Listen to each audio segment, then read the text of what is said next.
Ingat pesan ibu, pakai maskermu, cuci tangan pakai sabun, jangan sampai tertular.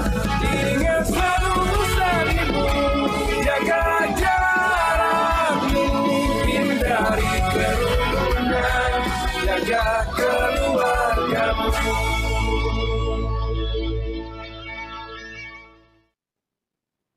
Halo pemirsa, selamat siang. Gimana kabarnya hari ini? Semoga tetap sehat dan juga tetap semangat ya dalam beraktivitas, serta selalu disiplin menerapkan protokol kesehatan kapanpun, dimanapun. Jangan lupa untuk mengurangi kegiatan yang berpotensi menimbulkan kerumunan.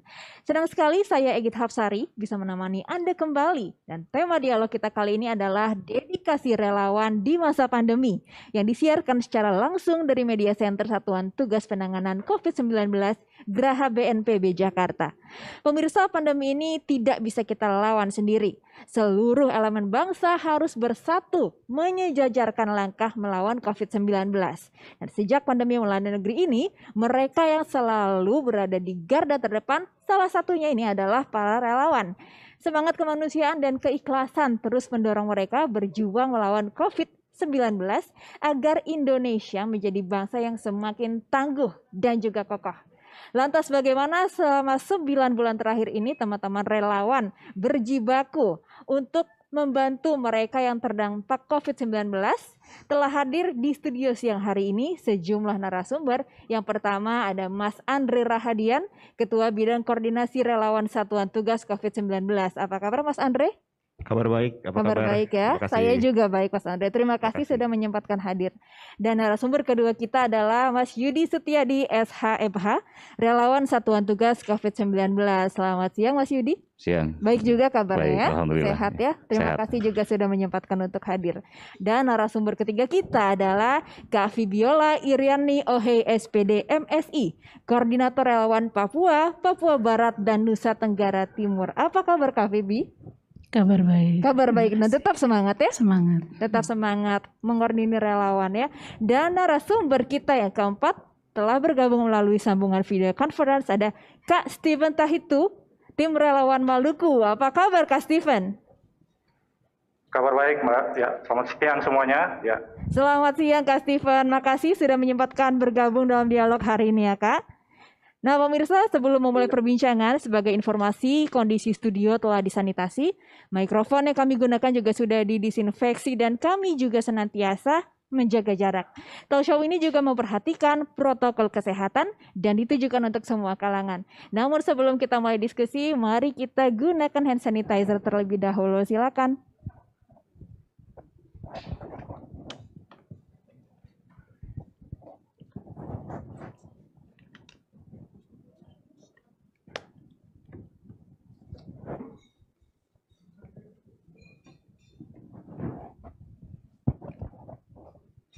Baik, sudah pakai hand sanitizer ya semuanya sebagai pengganti mencuci tangan pakai air. Oke, pertanyaan pertama saya tunjukkan dulu ke Mas Andre yang paling dekat nih.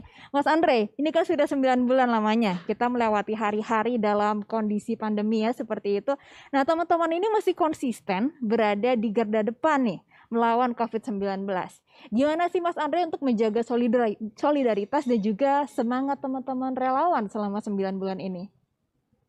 Ya, terima kasih Mbak Egit. Jadi memang yang namanya kerelawanan ini kan selalu dihadapkan dengan tantangan-tantangan baru. Sekarang tantangan yang kita hadapi adalah membantu pemerintah, membantu Satgas untuk memperkenalkan dan mengajak semua elemen bangsa, semua masyarakat untuk mengajak kita menerapkan protokol dan melakukan perubahan perilaku. Karena kita tahu bahwa penyebaran COVID-19 ini dalam seminggu atau 2 minggu terakhir kan masih tetap meninggi, dan cara untuk memutus penyebaran itu adalah dengan kita semua sadar, pertama yaitu memakai masker terus, menjaga jarak dan mencuci tangan. Dan makin banyak kegiatan relawan baik yang medis maupun non medis yang dibutuhkan dalam penanganan kesehatan ini. Jadi mulai dari kita adanya rekrutmen untuk relawan tracer di puskesmas-puskesmas. Juga sekarang sedang dilakukan pelatihan-pelatihan di banyak provinsi, di 7 provinsi prioritas. Pada hari ini adalah pembukaan di Banjarmasin, melibatkan 1.000 relawan untuk 5 hari ke depan. Jadi itu salah satu kegiatan dan cara kita untuk tetap menjaga semangat relawan. Kita buat program, kita mengajak mereka untuk melakukan pelatihan, dan kita menyampaikan informasi-informasi terakhir mengenai kondisi penyebaran COVID-19 dan apa yang bisa mereka lakukan sebagai anggota masyarakat, sebagai relawan. Baik, Kira-kira jadi itu, Mbak. kuncinya itu kesadaran ya Mas Andre. Tadi Mas Betul. Andre sempat menyebutkan ada relawan tracer. Kalau dari bidang yang Mas Andre geluti sendiri, mengkoordinasi relawan, ini ada berapa bidang kerelawanan sih Mas Andre yang ada di bawah koordinasi? Yang besar dua kelompok besar, yaitu relawan medis dan relawan non medis. Di relawan medis ini yang membantu fasilitas kesehatan, membantu rumah sakit, puskesmas, lab di daerah. Jadi para dokter, perawat, laboran, dan sekarang tenaga kesehatan masyarakat yang ditempatkan di puskesmas-puskesmas. Jadi kita harapkan itu adalah relawan yang memang domisilinya di sana, membantu puskesmas di daerah tempat lingkungan mereka ada. Yang kedua ada relawan non medis. Nah, relawan non medis ini yang kegiatannya jauh lebih banyak, sosialisasi, edukasi. Mereka mengingatkan masyarakat protokol di tempat-tempat umum, di pasar, di tempat-tempat lain, dan juga sekarang semuanya tujuannya adalah untuk kita bisa sama-sama melakukan perubahan perilaku. Mulai dari diri sendiri, keluarga, lingkungan, dan juga organisasinya mereka. Jadi teman-teman yang mungkin tidak memiliki background medis pun tetap bisa ya berkontribusi gitu ya Mas Andre. Oke, saya ke Mas Yudi nih. Mas Yudi ini kan sudah menjadi relawan selama beberapa bulan. Awalnya apa sih yang menggerakkan Mas Yudi sehingga tuh bisa terjun menjadi relawan dan mengkoordinasi teman-teman? Oke, baik. Jadi awal sekali bagaimana saya bisa atau teman-teman bisa melakukan intinya punya kesadaran untuk menjadi relawan, tergerak karena awalnya kan berpikir bahwa COVID-19 ini nggak mungkin masuk Indonesia nih, hanya sekedar lewat atau apa gimana. Ternyata ya beginilah yang kita rasakan. Jadi sejak Maret mungkin ya, April, dari berbagai belahan wilayah Indonesia, artinya dari seluruh wilayah Indonesia. Dan memang betul tadi yang dikatakan Bang Andre, beliau adalah memang intinya pimpinan kami gitu kan ya. Jadi nggak ada salahnya nih untuk bergerak, karena walaupun bukan medis gitu kan secara kalau orang awam nih, wah penyakit artinya orang medis nih yang tahu. Tapi terlepas dari itu semua, bahwa ini penyakit kita kan nggak ngerti nih, dalam artian penyebarannya sangat dahsyat nih gitu kan. Jadi diperlukan kesadaran masyarakat, terutama di lingkungan masing-masing, untuk paling tidak peduli dengan lingkungan, bagaimana menekan penyebaran COVID tersebut. Jadi intinya sejak April, saya dan teman-teman, khususnya yang non-medis, dengan artinya keikhlasan, kesadaran, dan tekad niat yang baik untuk menjadi relawan. Demikian. Luar biasa. Nah, kalau Kak Vivi sendiri, boleh sharing nggak sama kita awal mula tergerak itu hatinya untuk terjun membantu teman-teman di lapangan dan mengkoordinir juga? Ya, baik, terima kasih. Sebenarnya kami ini sudah bergerak untuk kegiatan sosial dari tahun 96. Jadi hampir setiap ada bencana, khususnya di Papua Barat, kami banyak terjun untuk penanganan bencana. Tetapi untuk saat ini, untuk relawan, bagaimana kita terjun, waktu itu saya dihubungi sama Pak Legend Doni Monardo untuk membantu mengkoordinir adik-adik Papua Barat, dan NTT yang mereka terdampak dengan adanya COVID ini. Dan kami bergerak dari bulan April juga, tetapi dari kami sendiri memang ada kelompok yang memang begitu ada COVID kita mulai mengantisipasi. Jadi beberapa adik-adik kita sudah mulai membantu untuk masalah buat masker dan sebagainya. Dan hal itu karena merasa suatu kebersamaan bersama sama-sama merantau yang harus kita saling peduli. Jadi kalau Kak Fib ini digerakkan oleh jiwa anak rantau ya justru ya untuk membantu sesama. Kalau Kak Steven sendiri ini kan sama-sama dari timur ya, sama-sama anak rantau juga mungkin ya Kak Steven. Mungkin ada cerita tersendiri. Iya, sama-sama anak rantau. Itu juga yang menggerakkan Kak Steven untuk terjun langsung. Iya, betul. Jadi mungkin saya bisa ceritakan sedikit ya kalau boleh. Saya menjadi relawan ini karena memang saya ini berasal mempunyai paguyuban ya. Paguyuban kalau orang Ambon itu kalau mereka merantau mereka bikin paguyuban. Jadi paguyuban itu per desa. Kalau orang dari Pulau Jawa itu per kota ya. Jadi kalau orang Maluku itu per desa. Jadi di seluruh Indonesia hampir ada. Jadi tugas kita itu saya sebagai pengurus atau wakil ketua itu kita membantu anggota-anggota kita yang terkena dampak dari pandemi ini ya. Kerja lepas begitu ya, debt collector dan sebagainya.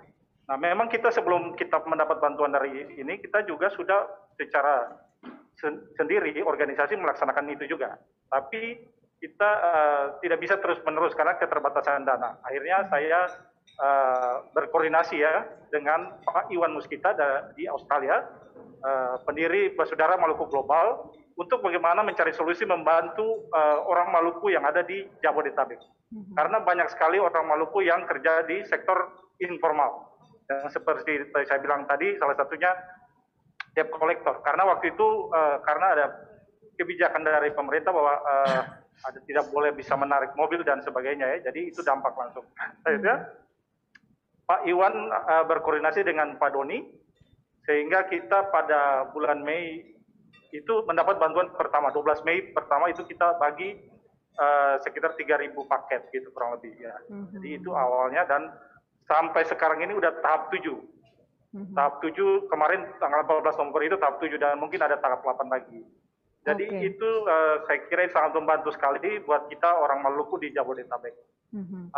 Dan juga pada kesempatan ini Mbak kalau boleh saya juga mengucapkan terima kasih rasa syukur sebesar-besarnya kepada Pak Doni Munardo, Pak Andre Rardian, semua tim relawan Satgas di Hotel Media, dan juga kepada Pak Iwan Muskita dari Basudara Maluku Global, Pak Andiman Hutu, Si Levina Witai, dan seluruh ketua perkumpulan atau paguyuban masyarakat Maluku yang terlibat dalam program ini.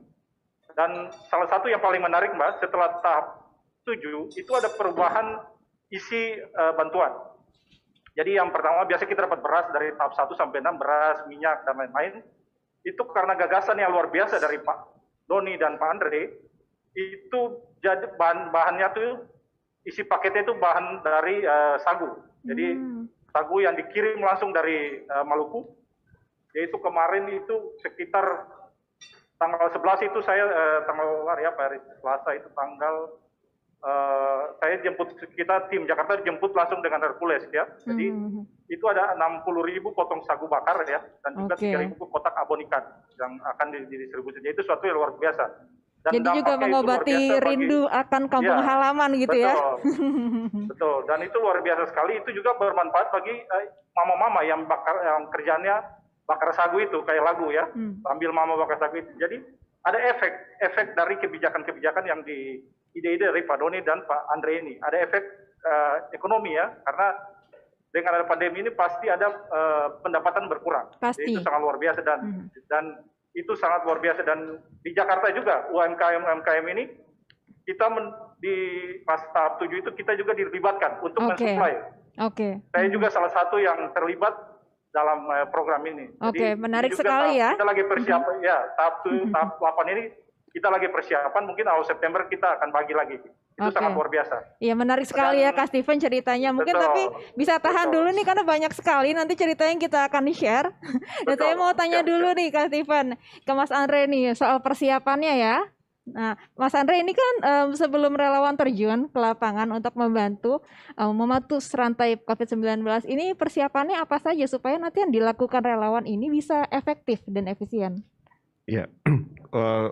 Khususnya untuk relawan non-medis, kalau relawan medis memang sudah dikoordinasikan oleh Kementerian Kesehatan, oleh BPPSDM Kesehatan, itu karena mereka akan ada profesi-profesi khusus dan ada standar yang harus dipenuhi.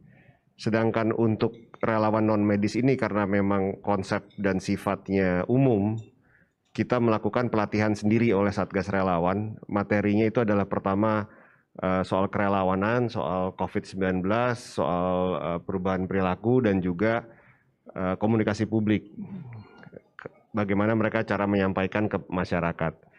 Di bulan Mei sampai Agustus kemarin kita lakukan secara daring karena waktu itu belum memungkinkan untuk bertemu langsung, dan juga cakupan relawan ini sangat besar. Tim kita belum bisa pergi menyapa ke tiap-tiap provinsi, tiap-tiap daerah. Jadi kita lakukan secara daring, sehari 2-3 kali online, semua materi di provide secara daring. Sejak mulai bulan Oktober kemarin, Oktober, November, Desember, 3 bulan ini, kita ada target 7 provinsi di mana kita sudah bisa mengirimkan tim ke sana, koordinasi dengan BPBD, koordinasi dengan Satgas daerah, koordinasi dengan banyak grup relawan yang ada di tiap-tiap daerah, itu kita melakukan pelatihan.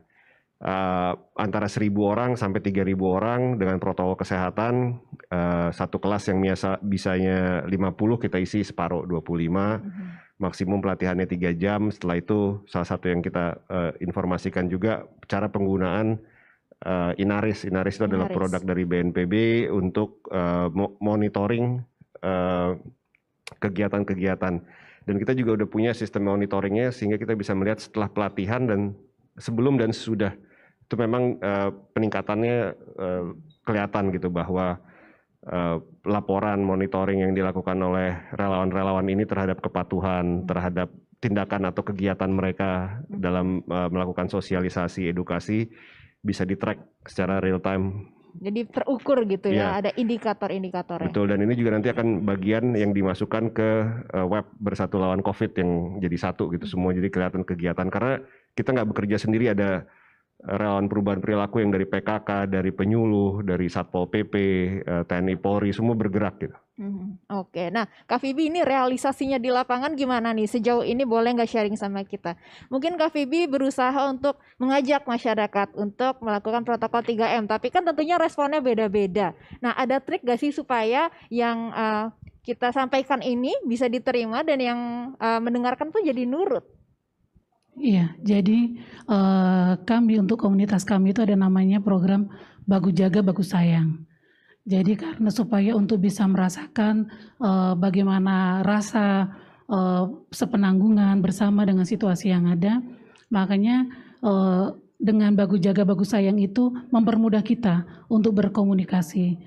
Pas saya juga bagi adik-adik di Papua yang ada di sini, dianggap sebagai senior dan sesepuh mereka juga begitu, dan saya pribadi juga tokoh adat, jadi membuat komunikasi bersama adik-adik mudah kita gitu, karena yaitu Bagu Jaga Bagu Sayang itu yang langsung masuk di hati mereka dan mereka merasa ayo mari kita bersama-sama untuk melihat saudara-saudara kita yang memang terdampak. Kami tidak hanya bergerak untuk di daerah sini saja karena kita ke Serang juga, kami juga ada komunitas yang ada di Bandung, di Sumedang, beberapa di Jawa Barat, itu beberapa titik juga kami kelola, karena total hampir ada 1.500 adik-adik kita yang ada sekolah di sini, dan saya tidak hanya adik-adik yang ada Papua Barat, termasuk keluarga Flobamora, Flobamora itu NTT, Nusa Tenggara Timur. Dan disitulah kami saling sama-sama perantau yang bisa merasakan, dan beberapa saudara kita termasuk daerah lain yang mereka merasakan program ini juga, mereka jadi ikut terjun. Misalnya saudara kita yang di Maluku Utara, Tobelo pun mereka juga akhirnya ikut bergabung juga, karena mereka merasakan, aduh kalau seandainya di kampung kita ada macam begini, kita merasa Bagu Jaga Bagu Sayang ini betul-betul mereka bisa merasa, iya mari sudah dalam situasi ini kita bersama-sama untuk bagaimana jangan sampai bertambah begitu. Dan di tempat kita pun ada peraturan memang yang ketat, jadi tidak bisa kalau adik-adik misal di dapur kita ada yang mengambil makan tidak bawa masker, kita tidak kasih begitu. Dan di depan kita pun kita siapkan tempat cuci tangan. Terus kalau mereka dari luar, dari belanja apa, mereka tidak ganti baju, tidak mandi, Oh kita tahan, ya sudah kamu di situ sampai kamu mandi. Jadi bertahan sampai pernah kejadian sampai sudah setengah 12, udah ya cari cara supaya bisa masuk ke rumah. Kita hanya lihat-lihat saja. Oh tidak, ini sejam, berarti kau harus mandi. Tidak bisa, tidak. Jadi di depan itu mau tidak mau mereka mandi di depan. Itu karena untuk menjaga kesehatan, jangan sampai kenakan satu sama lainnya. Betul, begitu. kan tadi slogannya baku jaga, Baku baku sayang, itu Iya. yang harus diingat. Dan Iya. apalagi yang mengingatkan ini saudara sama kampung halaman sendiri ya, betul. jadi lebih didengarkan pendekatannya gitu. Nah kalau Kak Fibi tadi ceritanya seperti itu, kalau Mas Yudi sendiri gimana suka dukanya selama jadi relawan? Iya baik. Kalau bicara suka duka selama menjadi relawan, sebenarnya sih kalau saya pribadi banyak sukanya nih, gitu ya. Sukanya dalam arti secara kemanusiaan, walaupun khususnya teman-teman dari yang non medis ya, gitu ya. Dari tim non medis ini, walaupun bukan orang medis, tapi ternyata ada andil dalam penanganan COVID-19 ini. Khususnya misalkan nih ada satu kejadian, kalau boleh cerita sedikit, pada saat suatu malam ya gitu, ternyata ada seseorang atau warga yang mungkin terindikasi positif. Yang bersangkutan bingung nih, mau gimana, saya harus lapor kemana. Nah kebetulan kemungkinan dia tahu bahwa anaknya ikut grup relawan. Nah walaupun bukan medis nih ya, non medis. Nah, terus akhirnya dengan koordinasi kita, sehingga pasien ataupun seseorang yang dinyatakan positif itu bisa terbantu. Jadi pada intinya sebenarnya kalau menurut saya nggak ada dukanya. Dukanya memang kita Indonesia lagi dilanda pandemi nih.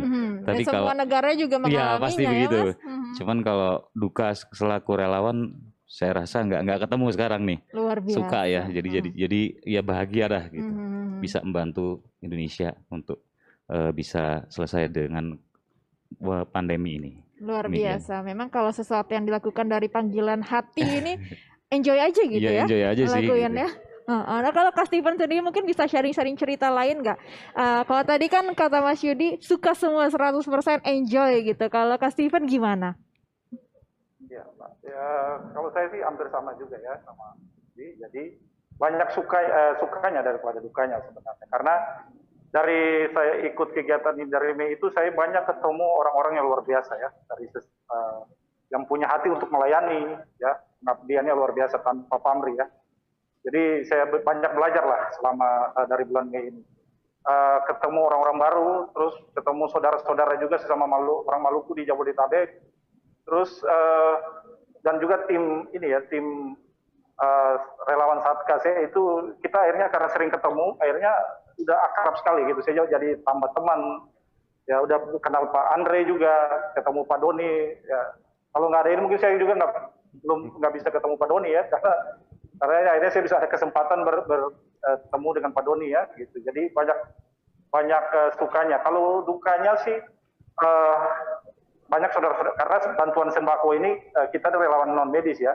Jadi bagaimana kita mengatur mendata orang, nama orang, terus kita membagi sembako, itu bantuan ini terbatas. Jadi banyak juga saudara-saudara kita orang Maluku di Jabodetabek juga belum dapat gitu, karena memang keterbatasan itu yang memang itu aja sih yang kalau kadang-kadang mereka minta juga kita belum bisa penuhi. Jadi ya memang saya merasa ada yang kurang gitu sebenarnya gitu. Gitu ya, nambah teman, nambah saudara, nambah keluarga walaupun jauh dari kampung halaman ya, ngobatin sedikit kangen ya atas kampung halaman. Nah Mas Andre ini kan juga mengordinir secara nasional nih teman-teman relawan. Mungkin temuan di lapangan seperti apa? Tantangan-tantangan yang dihadapi relawan? Iya, setelah kita berjalan 9 bulan ini memang tantangannya adalah tetap mengingatkan masyarakat bahwa pandemi ini kan belum selesai. Peningkatan kasus juga masih tinggi. Tapi kebutuhan orang untuk bisa melakukan kegiatan sosialnya sudah balik lagi, udah ada yang pengen liburan, udah ada yang pengen berkumpul. Nah ini yang menjadi tantangan baru agar kita bisa tetap mengingatkan kepada teman-teman semua, kepada masyarakat lewat relawan-relawan ini, protokol harus tetap dilakukan. Gitu. Jadi kalau misalnya mereka akan melakukan kegiatan sesuai dengan kondisi sekarang ya harus 50%, yang datang dibatasi, juga harus selalu berjarak, dan hal ini yang selalu kita ingatkan bahwa pertama kita semua bisa tertular, kita semua bisa menularkan. Betul sekali. Jadi ini kita mengingatkan juga kepada masyarakat, kepada tokoh-tokoh untuk sebisa mungkin hindari kerumunan. Jadi kerumunan bukan hanya dihindari, sekarang dilarang melakukan kerumunan. Kalaupun melakukan kegiatan itu harus sesuai protokol, jumlahnya terbatas. Kita lihat sekarang sudah mulai banyak rapat-rapat besar gitu ya. Dan ini semua kita bantu untuk mengingatkan protokolnya. Yang datang harus semuanya sudah pasti sehat gitu. Jadi harus ada swab PCR atau swab antigen yang sudah dilakukan sebelumnya, dan ini jadi dasar untuk mereka bisa hadir. Gitu. Jadi itu tantangan-tantangan baru yang kita sama-sama tetap mengingatkan masyarakat bahwa ini belum selesai. Karena mungkin memakai masker tingkat kepatuhannya sudah semakin membaik ya, cuma menghindari kerumunan ini ya Mas Andre yang ternyata masih jadi satu tantangan. Betul. Dan terus untuk menghindari kerumunan sendiri dan juga untuk menjaga jarak ini, pendekatan seperti apa nih supaya yang disampaikan ini bisa diturutin gitu Mas? Sebenarnya udah dua, jadi pendekatan secara sosial kultural kita melalui tokoh-tokoh agama, tokoh-tokoh masyarakat, seperti minta bantuan KVB, Bang Yudi, ini di sini juga semua relawan dengan aksesnya sendiri-sendiri bergerak gitu ya. Selain itu kan juga Presiden sudah mengeluarkan Inpres yang untuk di follow up oleh masing-masing ketua Satgas daerah mengenai kalaupun ada hukuman, ada ancaman denda dan yang lain-lain. Jadi dua ini berjalan bersama walaupun kita mengedepankan kesadaran masyarakat. Itu dia kesadaran masyarakat ya. Tadi Mas Andre sempat menyebutkan ada pendekatan sosial. Nah mungkin Kak Fibi bisa cerita sama kita, mungkin masyarakat yang Kak Fibi jelaskan atau rangkul ini punya karakteristik tersendiri yang mungkin beda-beda ya. Tapi bagaimana sih Kak Fibi untuk bisa mengordinir gitu orang banyak dengan berbagai karakter itu, ada cerita yang menarik gak? Iya, baik. Jadi memang di dalam kegiatan kita itu dari adik-adik berbagai macam suku. Jadi dapurnya juga macam-macam juga. Dan mereka mempunyai background yang berbeda dan orang yang belum pernah masak, yang tidak pernah ke pasar dan tidak tahu macam-macam sayur. Jadi saya pun harus ajak mereka juga kita praktek bagaimana supaya bisa dapat sayur yang murah. Jadi kita beli ke pasar. Begitu turun ke pasar ini kan suku semua kan, jadi kulit hitam semua, rambut gimbal, badan besar-besar, laki-laki semua menarik perhatian. Begitu sampai di pasar nih orang bingung, ada apa nih, ada apa begitu kan. Apalagi identik orang kita ini kan ada orang beranggapan preman, debt collector dan macam-macam. Itu stigma yang harus begitu dihilangkan. Turun baru kita menawar sayur, saya kasih tahu ini kalau mau beli sayur ini di ibu ini. Saya kasih tahu sama ibu yang jualan, ibu ini saya punya adik-adik ya. Jadi kalau jual jangan mahal-mahal, murah karena ini buat masak buat orang banyak. Orangnya bingung yang jualan. Terus mereka pakai bahasa Jawa. Aduh, badannya besar-besar tapi bawahnya sayur-sayur semuanya. Orang bilang nih muka Rambo tapi hati Rinto. Jalan banyak begitu baru balik badan. Aduh, ada yang bawa wortel, ada yang bawa sawi, bawa ayam, tempe begitu. Dan akhirnya mereka jadi terkenal di pasar tempat mereka belanja. Dan mereka yang merasa tadinya orang-orang berpandangan adik-adik ini adalah berseberangan, keras begitu kan. Akhirnya mereka mau turun gitu. Ya itulah yang kita bilang, bagus jaga, bagus sayang. Supaya mereka bisa rasa, pertama saya ajak dulu, coba kamu lihat kondisi yang ada. Kalau kita tidak perhatikan seperti ini, siapa mau tolong mereka? Betul. Itulah saudara kita, jadi mari kita bersama-sama bantu mereka. Dan itu yang uniknya lagi, adik-adik ini kan tidak pernah kita ini tidak pernah belajar bungkus-bungkus macam kalau warung Padang itu kan mereka pintar bungkus orang Jawa. Hampir kita belajar itu mungkin hampir 2 minggu bolak-balik. Aduh tidak bisa. Kakak sudah kita pakai cara yang gampang saja buka YouTube. Gimana caranya? Akhirnya belajar majalah orang Jepang. Itu lipat-lipat macam begitu. Bento gitu ya. Tapi kalau yang model yang orang Padang itu kita sampai sekarang tidak ada yang bisa. Jadi ini nambah soft skill juga ya.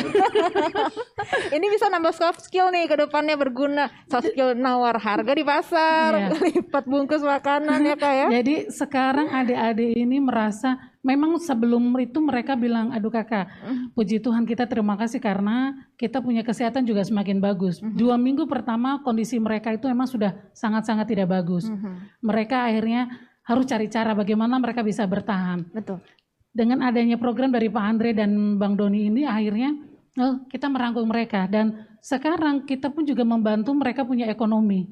Jadi adik-adik yang tadinya setiap mau bayar SPP itu harus bikin muka tebal, melobi ke rektorat bagaimana supaya dapat surat mundur lagi. Oke. Tapi mereka saat ini sudah bisa bayar lunas langsung SPP, ada yang bisa beli laptop, bahkan mereka kirim uang ke orang tua mereka, mungkin 100-200 karena orang tua mereka jelas-jelas memang hampir semuanya orang tidak punya. Membutuhkan Jadi ya. berdampak luar biasa buat adik-adik ini. Jadi keren banget ini program-programnya ya. Tapi mungkin terakhir nih, singkat aja. Terakhir dari Kak Feby, ada nggak harapan yang ingin disampaikan pada masyarakat atau pemerintah dalam melakukan tugas sebagai relawan? Mungkin yang saat ini model-model pendekatan yang harus kita lakukan memang turun langsung. Kita tidak bisa hanya kasih ke ini baru nanti sudah terselesai saja. Tapi apa yang kita kerjakan itu, contoh yang kita kerjakan itu bisa menjadi role model oleh pemerintah. Bagaimana mendekati saudara-saudara kita yang kita anggap berseberangan, garis keraskah, seperti itu. Dan dengan konsep inilah akhirnya mereka menjadi pionir-pionir. Jadi saya kasih tahu mereka, oke, satu tempat ini kamu 10 orang. Satu orang harus bisa mempengaruhi yang lain, bagaimana bisa menjaga kesehatan, mulai untuk bagus jaga, bagus sayang, bagaimana ekonomi. Jadi kita ada pembelajaran. Jadi role model ini yang seharusnya menurut saya itu yang bisa dipakai oleh pemerintah gitu. Baik. Tapi saya pribadi mengucapkan terima kasih sama Pak Andre yang akhirnya mau datang. Adik-adik juga terus terang tadinya kan mereka ini bukan sedikit, memang tertutup. Anti orang masuk ke sini karena selalu kan dicurigai, aduh kelompok ini begitu. Tetapi dengan program ini akhirnya mereka membuka hati dan luar biasa dan bisa bergabung dengan kita saat ini. Oke, jadi ini ya saling belajar, bukan hanya up ke bottom tapi juga bottom up, saling belajar, saling merangkul begitu ya. Makasih banyak Kak Feby sudah meluangkan waktunya. Makasih juga Mas Yudi dan juga Mas Andre sudah berbagi dengan kita. Semoga relawan-relawan di Indonesia semangat terus ya. Tetap semangat. Mas Andre yang mengordinirnya. Nah oke, pemirsa, saatnya kita tiba di penghujung acara. Semoga bincang-bincang hari ini bisa bermanfaat ya untuk kita semua. Jangan lupa pemirsa untuk selalu memakai masker dengan benar, menjaga jarak dan menghindari kerumunan, serta mencuci tangan pakai sabun dengan air yang mengalir. Ingat pesan Ketua Satgas Penanganan COVID-19, Bapak Doni Monardo. Apa yang kita lakukan agar disiplin dan patuh memakai masker, menjaga jarak, dan menghindari kerumunan, serta mencuci tangan belum sebanding dengan beratnya perjuangan dokter dan tenaga kesehatan yang merawat pasien di rumah sakit. Mereka yang mengabaikan protokol kesehatan sehingga menimbulkan korban jiwa bukan hanya dimintai pertanggungjawaban di dunia tapi juga di akhirat. Oke pemirsa, dengan demikian saya akhiri talk show kita kali ini. Saya Egit Hapsari bersama tim yang bertugas dan para pembicara undur diri. Selamat siang dan sampai jumpa.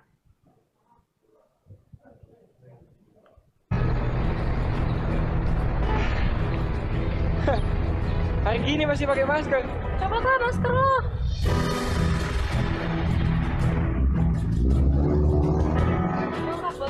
Maaf ya kak, mejanya hanya untuk 2 orang. Ya elah mas, ribet banget sih, kita berempat ini kan temenan, ngapain juga harus jauh-jauhan ya kan? Alah santai sih mas. Iya mas. Apa tuh? Nih cobain deh. Coba gue mau nyobain punya lo. Oh bukan, enak banget manis. Kamu mau cobain gak? Ngomongnya enak loh. Kopi. Jadi ya? Iya, enak sumpah. Parah. Oh gue mau duluan ya? Coba Ya, kalau ada apa kabarin aku ya. Sampai ketemu lagi ya. Bye, aku duluan ya. Bye.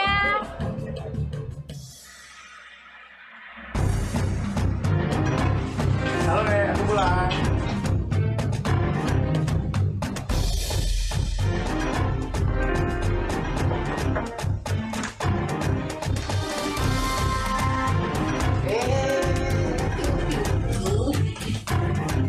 Ini mana? Ini siap ya? Salah ya.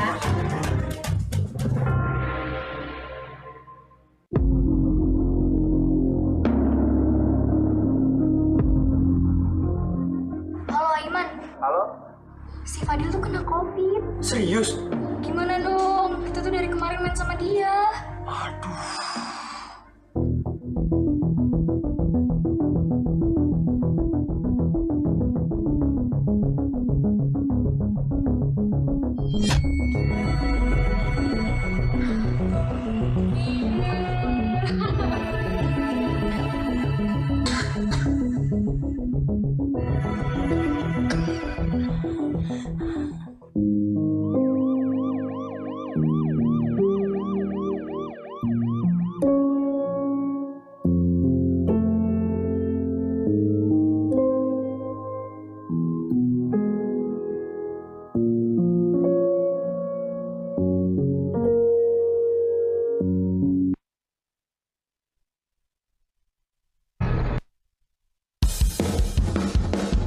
Ingat pesan ibu, pakai maskermu, cuci tangan pakai sabun, jangan sampai tertular.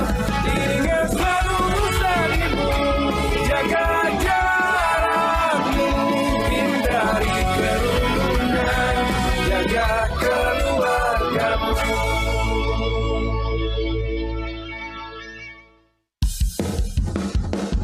Ingat pesan ibu, pakai maskermu, cuci tangan pakai sabun, jangan sampai tertular.